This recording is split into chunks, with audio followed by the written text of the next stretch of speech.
Louisiana, you don't really even care about skill, do you? If something is wagered and you have a prize, it doesn't matter if it's skill or not skill. I think it's an interesting concept because what is skill?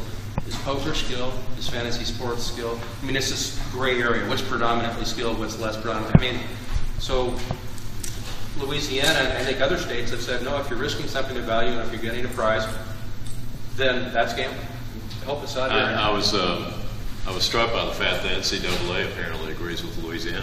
They, you may have read, they just came out with a pronouncement that any student athlete who wagers in fantasy football will lose a year of eligibility, and they said because in our minds gambling is risking something of value to win a prize, which is exactly what Louisiana does. Unfortunately, most states have one of the three tests: any chance, whether skill is dominant or a controlling factor, or whether chance is a material factor.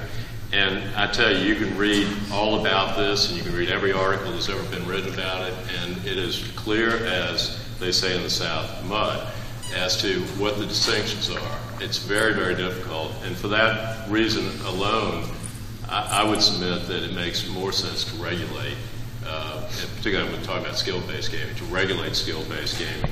I do think that another reason for that is that besides the general reasons you do that in order to protect against underage gaming, compulsive gamblers, that sort of thing, there's also a spillover effect. Any harm that might be arise in an unregulated gaming or gambling can then create problems for responsible regulated gaming entities and jurisdictions. I think that in this instance it is imperative that states, recognizing that they can't make these distinctions, just go ahead and regulate it. And frankly, ultimately they have an economic interest in doing so. For all the reasons we've been talking about, gaming revenue is awfully important to states. I know in Louisiana it generates about $1.7 billion in taxes, creates 32,000 jobs. It is just a significant industry, and the fact of the matter is, to the extent that you have these unregulated gaming entities out there who don't provide recourse for patrons who feel like they should have gotten an award, there's no way to get that because they're not regulated. I think all these reasons combine to suggest that they should be regulated, and you just avoid these difficult issues as to what is predominant or not. And let me, before you, what we're talking about here when we talk about social gaming, skill-based gaming, we're talking about skill gaming with a prize. So it's not skill games where there's no prize involved, so you have to have some sort of a prize. But go ahead, Kevin. Yeah, this is really one of the more important issues for states and for lawyers that deal with the various states, is there not be significant legislative impediments to the introduction of this style of gaming. As I mentioned before, we're really dealing with the blending of concepts that we've already dealt with over a number of years. So I've heard some regulators and lawyers and legislators suggest that they can't do this without an amendment to their gaming law because, let's say for instance, their gaming law says that a slot machine, that the result of a game has to be generated from a RNG or something similar to that. But on the, they've already approved, for instance, electronic table games where you have cards that are generated from an RNG, but the player uses a certain amount of skill to determine what to do with those cards. So to that extent, they've already got a hybrid game. So I think that the ability of lawyers, industry, policy, lobbyists to influence policymakers to be able to interpret their existing laws such that these types of regulations are allowed without a change to the law is key. I know Nevada went ahead and I don't know whether they felt like that was necessary or they just decided they wanted to do it. But there's a lot of laws that I've been presented with where they say we think we need to change our law, and I've argued that I'm not really sure that you do because you already have so many hybrid games you've allowed under your existing law.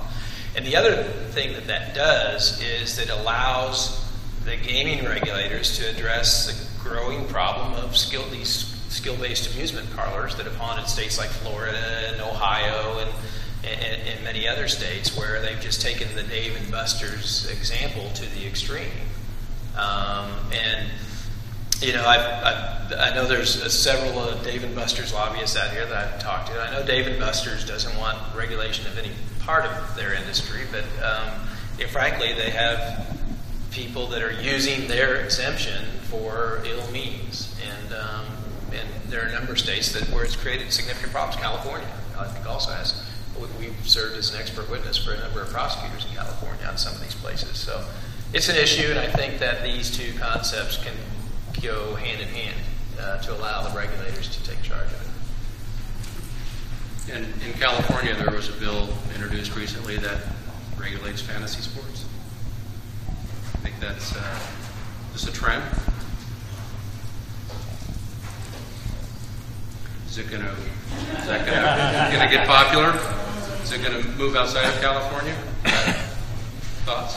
I started working in the state legislature in 1981, and I've given up trying to predict what is and is not a trend. But there's certainly, you know, my bill tracking system would tell you there's a number of states where it's an active issue, either formally or informally. So I don't think it's going away anytime soon. You and I talked out in the hall. I have never seen a phenomenon like this. I mean, even in the early days when gambling was expanding beyond Nevada and New Jersey, has anybody ever seen the level of advertising in any form of gaming that you see with fantasy football? I mean, it is I don't watch. I mean, I wish I could watch more football, but I would turn on a couple of games the other day. It is every other ad is fantasy football. You can't turn on a radio. I've never seen anything like it. Yeah, that's the same thing that happened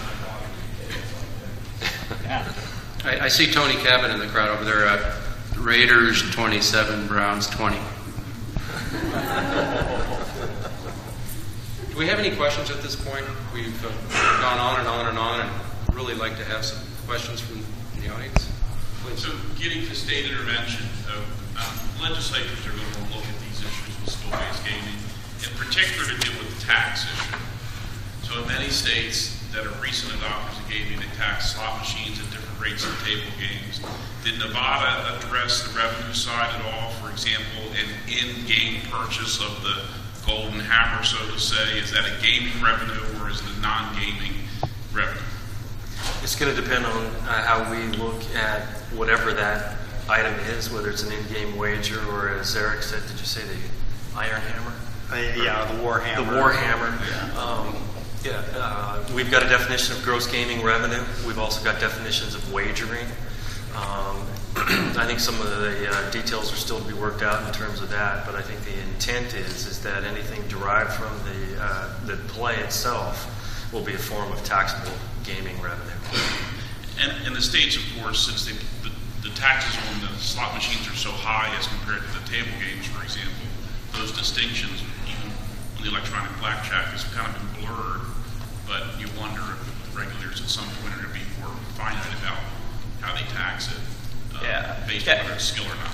Yeah, you know, I think there are decisions, as I mentioned, I think there are decisions to come. But I frankly don't think we're dealing with different fact patterns, but not different concepts, because we already have, for instance, certain side bets in certain table games that are chance-based. You're placing a side bet, and it's basically the way to enter a pool, and the actual outcome of your side bet, it may be based on the winning hand of a skill game, but your side bet payoff is chance-based.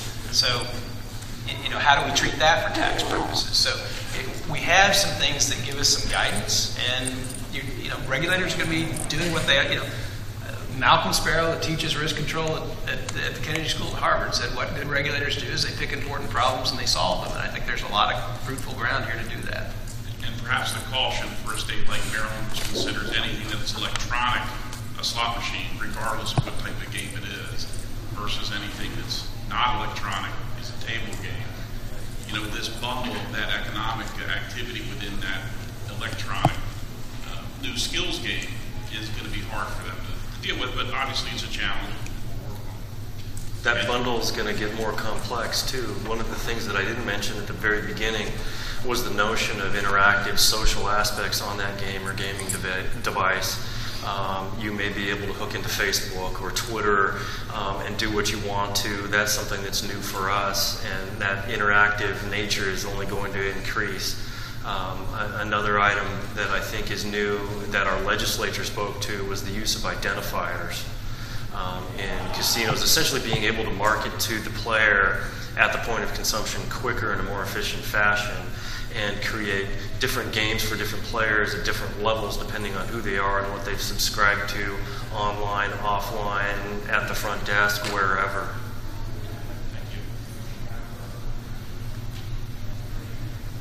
I had a question about the difference between these skill-based games and the traditional classic slot machine.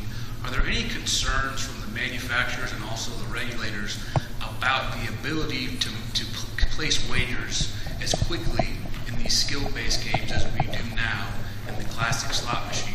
With the skill-based game, I imagine the pace of play would be decreased, and is there any way to compensate for that as it relates to the profitability of the individual machine and the 4 square feet that it takes up? Yeah, this is one near and dear to my heart.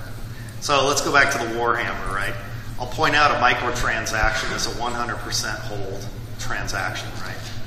So you're going from a game that might be 92% return to player, 8% hold, to a 100% hold on a microtransaction. And the industry that builds these games, it's gone to a freemium model. It's pretty much free game with lots of microtransactions. I could build a really fantastic gambling game where you don't put any wagers down at all. You just buy microtransaction items, and you're going after a skill result return, and it'll probably perform a lot better than just the standard slot math machine will. So I don't think there'll be any concern. If you want to do it on a wager trigger basis, we can take a game and tune that up or down depending on what feels right for the balance of the game. But I'm not too worried about that at all. I think that'll be one of the least of the concerns.